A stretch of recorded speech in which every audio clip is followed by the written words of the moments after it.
Hello, everyone. I hope all is going well. I am delighted to be joined today by Evy Wee from DBS. Evie, how are you doing today? How's Singapore? Ali, I'm really very good. Singapore, it's very hot these days, but otherwise doing well. We've got obviously Singapore Fintech Festival coming up. What are you most excited about for Singapore Fintech Festival? This year, Singapore Fintech Festival is focusing on the Web 3.0 and its applications. And personally, it's something that I look forward to in terms of applications of more blockchain technology throughout. And what does Web 3.0 do in terms of Internet of all things? But closer to heart, Fintech Festival for me this year is actually around the second phase of open banking here in Singapore and data sharing under SGFindDex SGFindDex, the platform. And in this second phase, we will add on more data that includes the data from the Singapore Exchange, where Singaporeans today actually custodize their investment holdings, and we will be allowed to share data again. So this is something that I look forward to personally, and that's something closer to heart. That's brilliant. One of the things that always strikes me about hearing about things like that is it's not about here's a product anymore. It's more about here is an ecosystem, here is a platform. Let's see what a lot of creative people can actually create from having everything open up like this. Yes, so I think one of the great things about open banking in Singapore and data sharing is that we had develop it under the partnership between the government as well as the banks. Last year, we started the first phase where banks, a few of us got together with the government agencies, and we allowed data sharing for personal financial data, where the personal balance sheet can be constructed for an individual. So that was a very exciting time for us. I mean, for Singapore, it was our first foray into open banking. And it was meant to help consumers really understand the need to look at balance sheet more holistically for the purpose of financial planning. So with this second phase and more data coming in, and these are investment data, which will actually be an extension of what we had last year. We hope that this will help consumers become more aware of the need to plan, especially given so that Singapore is now actually rapidly aging as a society. So the SGFindDex, can you just tell us a little bit about that? What was the genesis of that? Because it strikes me as 20 years ago, banks sharing data with each other would be completely unheard of. Yeah, so I think what's very different about how Singapore came into open banking and data sharing is that we really look to solve a real problem in society. What we realize in Singapore is that while many people have a bank account, so we don't have this problem of the underbanked, but we do recognize that probably there are underserved segments, people who are not lacking of awareness in the need to plan, in the need to invest, in the need to really do something about their monies in preparation for retirement. So together with the MAS, as well as Ministry of Manpower, actually, we and 6 other banks, we came together to put this thing called SGFindDex, which is a platform that has a few things it does. The platform does a few things for us. One is it actually leverages on our national digital identity infrastructure, where we can orchestrate the consent management for residents and citizens who wants to use this service in order to share data, right? So as participants, so DBS and 6 other banks, we actually do have a front end where we allow consumers to log in to our systems, our DigiBank in the case of DBS, and specific to financial planning for us, customers log in through what we call DBS Nav Planner, which I'll talk about later. And through that whole service, we guide them on how to aggregate data and start financial planning from there. Brilliant, excellent. Well, to go back to kind of DBS and Singapore as a whole, because one of the things about SGFindDex is the government is quite involved in this. In finance, I know Singapore. I first visited Singapore in 2015 during the 50-year anniversary for Cyber Singapore, And it's now been, 55, 56 years, and DBS and Singapore have managed to achieve so much. What are some of the biggest changes that not just the company, but the country as a whole in terms of culture has really stuck out for you? I think one thing that it's very real and accelerated by, I guess, the whole COVID situation all around the world is around embracing digital. In a big way, in a way of not just about financials, but in our everyday life. So it goes beyond, I think, payments, beyond, just surfing the internet or e-commerce. Now it's everything. It's transacting, it's investing, it's insuring. So that part of making us not just a global financial hub, but also in the leadership of digital space, of fintech development, I think Singapore has taken a great leap forward. At DBS, I think our CEO has really set the tone. So back in 2014, I think he has already started this whole part about riding the digital wave. And since then, we have put data and technology at the center of everything that we have done.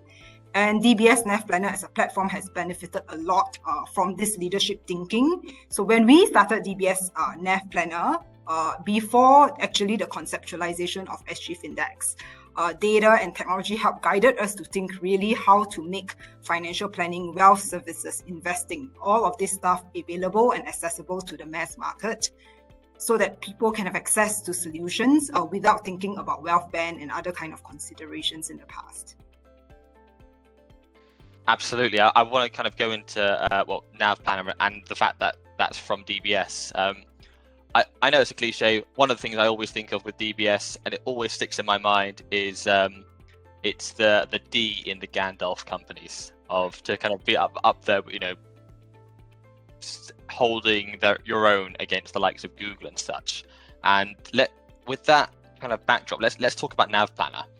How has your customers, how has their appetite for financial planning and investing changed since the first version of Nav Planner? And what does the current version look like? Okay, so when we started Nav Planner, maybe like 3-4 years ago, it wasn't actually what Nav Planner is today. So when we first started, like everyone else, we started with what we call PFM tool, or personal financial management tool, which largely focuses around budgeting and helping people to get to a level where they can actually save for their emergency and rainy days. So that was generation 1. And at that time, we didn't even call it Nav Planner. So we call it financial GPS. Then along with the thinking around data sharing in the industry, along with a lot of studies and customer immersion, we soon found out that just telling customers to budget and save, it's quite insufficient. There is no way that they can save and overcome inflation. There's no way they can just rely on savings to overcome unprecedented matters like COVID, when there's like huge disruption to their lives or to their income. So we went further. And how Nav Planner has evolved is that starting from budgeting and savings, we have now developed advisory tools around insuring yourselves. So how much is sufficient insurance? What type of coverage you require?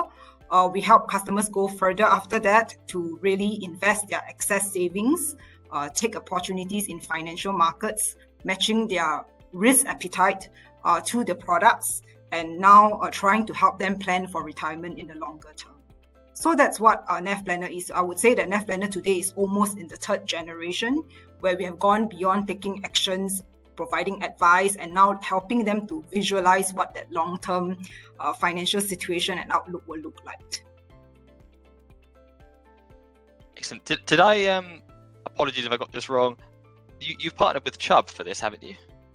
Chubb is one of our insurance partners, but it's not just Chubb alone. We have Manulife as our partners, and in terms of investing, we have in-house solutions like our digital portfolio or Digi portfolio, where we assemble on our own. We also do things like distribution of funds from many fund houses around the world. We also allow customers to trade on our platform, where they can buy equities from different stock exchanges as well. So I think at DBS, we have a full range of products that allow customers to purchase and customers to actually invest in, to insure in, to ensure that customers, no matter what their financial situation and whatever stages of life development and they may be in, that it actually suits them.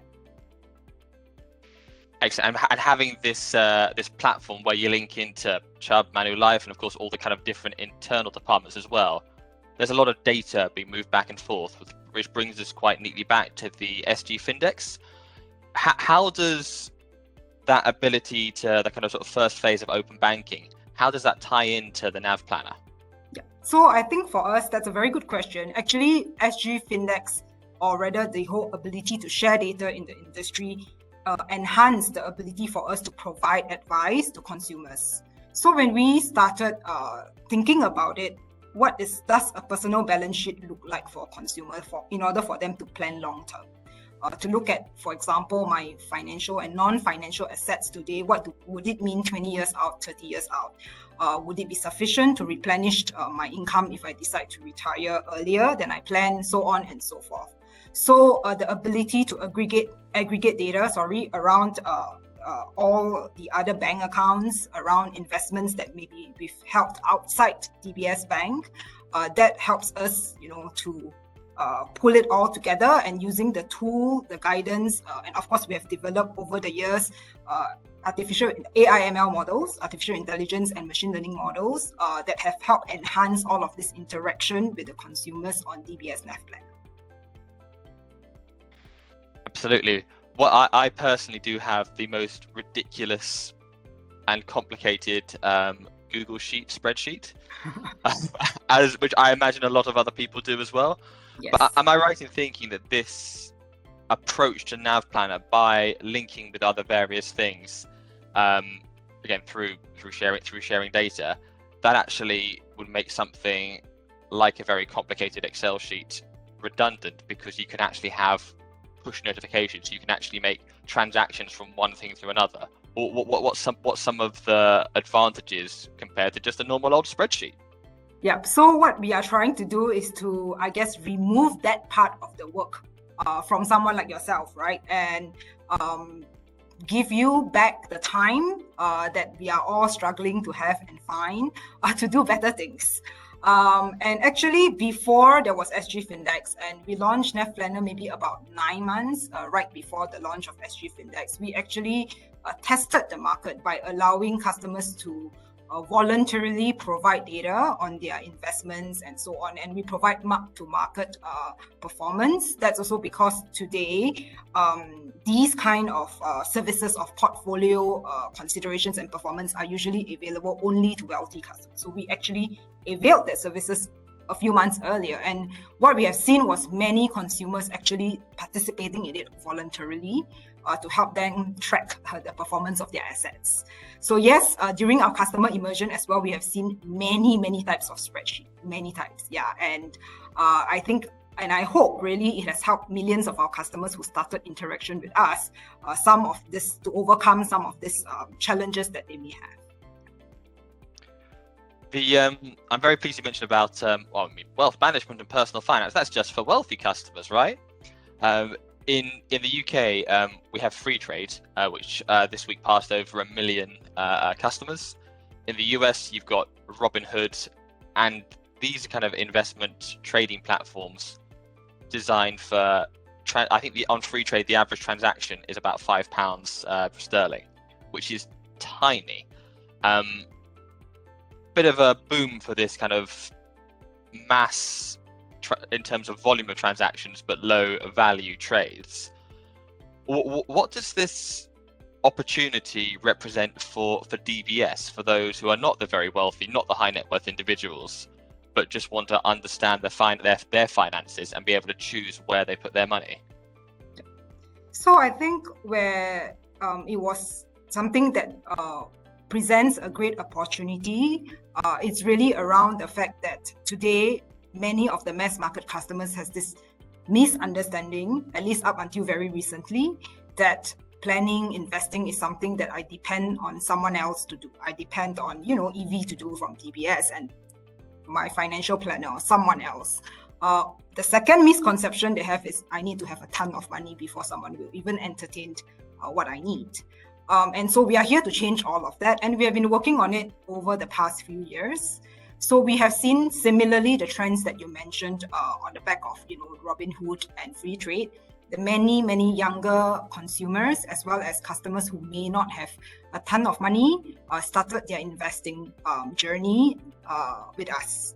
So whether is it through trading, the brokerage, which we have earlier integrated into the bank in 2019, or it's through portfolio solutions. Here in DBS, we call it Digi Portfolio, or through what we call a regular savings plan. So people putting in $100 a month into securities that we select for them.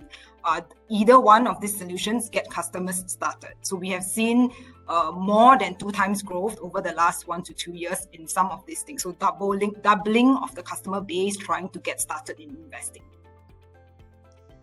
Excellent. That's very good to hear. And looking at the kind of the markets that you operate in, I imagine that's the opportunity there must be huge when you think of the sheer scale of people in APAC. There doesn't seem to be a Robin Hood of APAC yet. Yes, so we are confident, and we are also very much looking forward in this whole journey of what we call democratization of wealth services, where we help raise this awareness, which I think is actually quite important. So among mass market clients and mass affluent clients, on the need to really plan and the need to really manage their money well. And we hope that, we will be able to bring all of these best practices and the whole platform beyond the shores of Singapore. Fantastic. I want to talk about something around just the SGFindDex, and I don't want to go too technical with it. But in regards to actually making the transactions, the payments into this account here, are there any opportunities with sharing that data or sharing that payment information, or is it all very much still? Yeah, go ahead. Oh, no problem. Ali, to clarify, I think currently SGFindDex allows data aggregation that's really on balance sheet basis. So there's no real payment or transaction data flow yet today. Having said that, where I think you were asking about, what does that bring us, right? The opportunities that come with it, beyond, I think, just about planning, long-term, short-term, medium-term, where we think it's important to look at assets consolidation that is, at least in the context of Singapore, in an aging society now that we are really seeing. It's also the fact that there is a need to look at teaching people how to monetize their asset. So when they reach a certain age and they have accumulated X dollars and they no longer want to work, or they feel something happened to them and they can't work, how do they withdraw from the asset systematically in a way that can last them through their lifetime, or for that matter, even to allow them to leave a legacy behind to the next generation. So that actually is one part that it's actually quite important for us when we look at what SGFindDex can bring to the table. Absolutely. It does seem that it's almost it's phase one. It's kind of open banking kind of phase one, and the success of it can then link into everything else.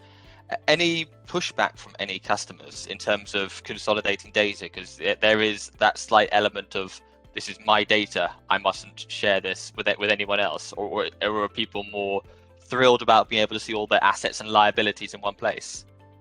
So as I was sharing earlier, I think a few key observations that we have seen so far. There are certainly groups of customers who are more digitally savvy, who feels sharing data, it's okay. I don't mind doing it as long as I can see the value in it, and as long as DBS is teaching me what to do with it. So I'm more than prepared to share some of these data. For those customers, I think we really see attraction, we see the adoption, we see them leveraging all of that tool to help them plan and to help them invest and so on. Obviously, there is a group of customers out there who feel differently about it and have the concerns that you have shared, right? Like, what does DBS do with the data, or for that matter, what does the rest of the organizations do with the data? And the question I think that confronts the industry is also how do we alleviate such fears, how to help consumers to overcome such fears in terms of knowing that their data will be secured with the trusted institutions like the banks that are also regulated by our central bank. And one of the considerations that came during the discussions in early on days is that we wanted to leverage the national infrastructure. Here we call it SingPass, where you actually use the digital tokens that are it's common to all of us. And using this national infrastructure, people can actually provide consent. So rather than they feel they need to remember passwords or pass passwords around, so on and so forth. So these things we don't do these things, and we just leverage a common infrastructure where people can actually share data through it. See, it's things like that is why Singapore is the most organized country in the world. I cannot see us in the UK having that kind of system actually implemented with all the best, but it would be brilliant. But it's cool. In terms of the other opportunities around sort of sharing data with SGFindDex, is there anything that has come to light that was unexpected that you thought, do you know what, this is not what it was designed for, but actually this has proved to be very, very useful? I think some of the feedback from the consumers who participated in it so far over the past years is that on those people who loved data sharing or loved what the application has brought to the table, they have gone on to ask the industry to make it more frequent, to have more data sets, to allow, for example, traditional financial institutions to participate and so on. So I think those things are deliberated at that industry level collectively on what makes sense, what's next phase, in the next phase of development, what else should we consider? Not forgetting the fact that, our data sharing project is largely to solve a common problem for the mass market and mass affluent around financial and retirement planning. So I think was something that I think delighted the entire industry, that there is such positive feedback on the need to, improve, whether it's around the frequency, the type of data, and so on and so forth. So we have many consumers providing even suggestions of use case on how to take it forward. Perfect, excellent. Two more questions I wanted to bring up. DBS, you're known for being quite innovative. What's on your agenda for the next year and a half within your organization? What's on your to-do list to check off? We have a lot to do. I think one of the things is that with data coming in through all of this sharing, making sense of it is one thing. We have many use cases ready within the bank. But at the same time, I think the whole interactions, especially with digital interactions like Nav Planner, where we allow customers to look through their savings, their protection, their investing needs, and their retirement needs. We have also learned some kind of blind spots that are uncovered in customers' behavior. So I give a very concrete example, people who would be spending a lot of money trading on the platform, and then they will answer risk appetite question as they have no risk appetite, or their horizon is 0 years. So it's not, even though they are very young. So this kind of inconsistencies and blind spots that we can see through customers' interactions and customers answering or responding to our nudges are things that we sort of also help re-educate the consumer when they are wanting to take actions for their money. So if you are 20 years old and you tell me that your horizon is 0 years, then we will maybe you should consider a lot further and ride the market. So these type of observations, what we do is we capture it through our machine learning models, and then we try to make it a lot more mature by looking at different demographics, looking at different behaviors, look at also, I think, some macroeconomic data and see how customers respond to it. So that part I would say we have a long way to go. We have developed a lot of it, but to really reach a maturity that we hope we set for ourselves, I think that's a long way to go. So the second thing I would say that's important to us is around focusing on long-term planning, especially with hopefully COVID behind us going into next year. The part about thinking on retirement, long-term planning, how, as I was saying earlier, how to get them to systematically unwind their financial assets. Today, largely most mass market customers rely on insurers to do it. So beyond that, their own financial assets, their own investments, without having to build a multi-million-dollar trust, how do they do that? And we want to teach them on some of these things. So these are some of the, I would say, things that we are considering today. Excellent. The last thing I want to ask you is, what are you going to be talking about at the festival this year? I haven't quite decided, actually. That's the candid response. But definitely still around this area of the next stage of development in terms of our DBS Nav Planner. Where do we go from here? As we go into phase 2, which is now the securities, as I was saying earlier, the securities type of investment holdings. And the following year, there will be the insurance like Manulife and the rest that comes on board. I think what are we looking forward to, what we have learned, what we hope to, where we hope to go from here. I think similar things that I've said to you, maybe in a bit greater detail. I thought you were going to say it's all about, it's going to be all about how financial freedom is what you earn, right? So for financial freedom, that's a bit of a stretch. But yes, I think what we earn or our salary forms an important part of our gaining financial freedom.